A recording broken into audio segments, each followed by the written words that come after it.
வணக்கம். இது தடம் நியூஸின் இரவு நேர செய்திகள். செய்தி ஆசிரியர் அரியராசா தினேஷ். வாசிப்பவர் மதுஷ்யா மகேந்திரன். முதலில் தலைப்புச் செய்திகள். மாதத்தின் முதல் நாளில் தங்கத்தின் விலையில் ஏற்பட்டுள்ள மாற்றம். யாழ்ப்பாணம் சர்வதேச கிரிக்கெட் மைதானத்துக்கான கட்டுமான பணிகள் ஆரம்பித்து வைத்தார் ஜனாதிபதி. கடவுச்சீட்டு அலுவலகத்தை திறந்து வைத்தார் அனுர. மகிழ்ச்சியில் யாழ்ப்பாண மக்கள். நாட்டுக்குள் இனிமேல் போர் அபாயமில்லை ஜனாதிபதி.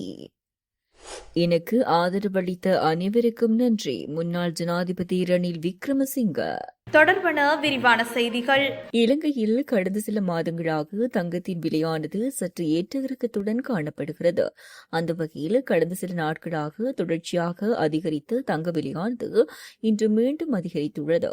இன்றைய நிலவரத்தின்படி ஒரு அவுன்ஸ் தங்கத்தின் விலையானது 1,51,967 ரூபாவாக காணப்படுகிறது.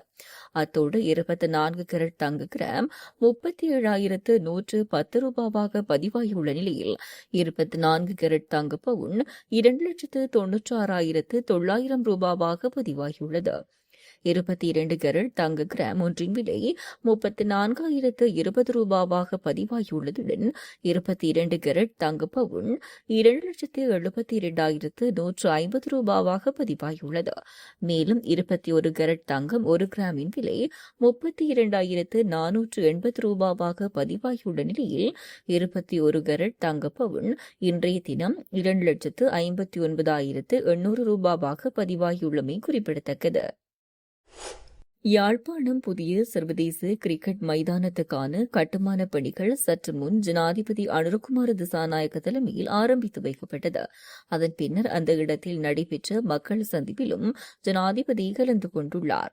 இந்த நிலையில் பொதுமக்கள் பாதுகாப்பு மற்றும் நாடாளுமன்ற அலுவல்கள் அமைச்சர் ஆனந்த் விஜயபால, கடற்றொழில் நீரியல் கடல் வளங்கள் அமைச்சர் ராமலிங்கம் சந்திரசேகர், நாடாளுமன்ற உறுப்பினர்களான ம ஜெகதீஸ்வரன், க இளம்குமரன், அமைச்சின் செயலாளர்கள், பிரதம செயலாளர் உள்ளிட்ட திணைக்கள தலைவர்கள், மாணவர்கள் என பலர் கலந்து கொண்டனர். குடிவரவு மற்றும் குடியல்வு திணைக்களத்தின் யாழ்ப்பாண பிராந்திய அலுவலகம் இன்று ஜனாதிபதி அனுரகுமார திசாநாயக்க தலைமையில் திறந்து வைக்கப்பட்டுள்ளது. இதேவேளை யாழ் மாவட்ட செயலகத்தின் 60வது ஆண்டு பூர்த்தியை முன்னிட்டு முத்திரையும் தபால் தலையும் வெளியிடப்பட்டது. யாழ்ப்பாண மாவட்ட செயலக வளாகத்துக்குள் அமைக்கப்பட்டுள்ள இந்த அலுவலகம் நவீன தொழில்நுட்பம் உட்பட அனைத்து வசதிகளையும் கொண்டுள்ளது. வடமாகாணத்திலிருந்து கடவுச்சீட்டு விண்ணப்பங்களின் எண்ணிக்கை நாளுக்கு நாள் அதிகரித்து வருவதால் இலகுவாக அந்த சேவைகளை பெற்றுக் கொள்ளக்கூடிய வகையில் இந்த பிராந்திய அலுவலகம் திறந்து வைக்கப்பட்டுள்ளது. இதேவேளை யாழ் நூலகத்தின் நூலக வேலை திட்டம் இன்று ஜனாதிபதி தலைமையில் ஆரம்பிக்கப்பட்டுள்ளதுடன் இதன் மூலம் உலகில் எங்கும் வசிப்பவருக்கு யாழ் பொது நூலகத்தின் புத்தகங்களை இணையத்தினூடாக பயன்படுத்தும் சந்தர்ப்பம் கிடைக்கும். நாட்டுக்குள் இனிமேல் போரபாயம் இல்லை என ஜனாதிபதி அனுரகுமார திசாநாயக்க தெரிவித்துள்ளார். யாழ்ப்பாணம் மயிலிட்டி மீன்பிடி துறைமுக மேம்பாட்டு திட்டத்தின் 3ஆம் கட்டத்தின் ஆரம்ப நிகழ்வில் இன்று கலந்து கொண்டு உரையாற்றும் போதே ஜனாதிபதி இந்த விடயத்தை குறிப்பிட்டுள்ளார்.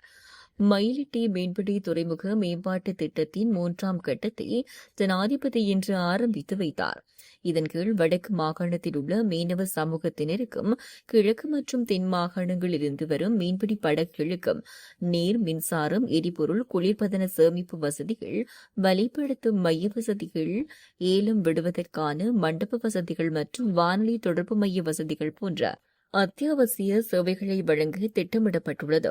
இதற்காக இந்த ஆண்டு 298 மில்லியன் ரூபாயினை அரசாங்கம் ஒதுக்கியுள்ளது.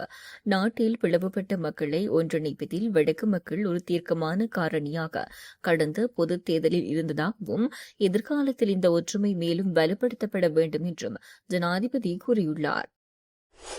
கைது செய்யப்பட்டு விளக்கமறியலில் வைக்கப்பட்டதிலிருந்து வைத்தியசாலையில் அனுமதிக்கப்பட்டது வரை தனக்கு ஆதரவாக நின்ற அனைத்து தரப்பினருக்கும் நன்றி தெரிவிப்பதாக முன்னாள் ஜனாதிபதி ரணில் விக்ரமசிங்க குறிப்பிட்டுள்ளார்.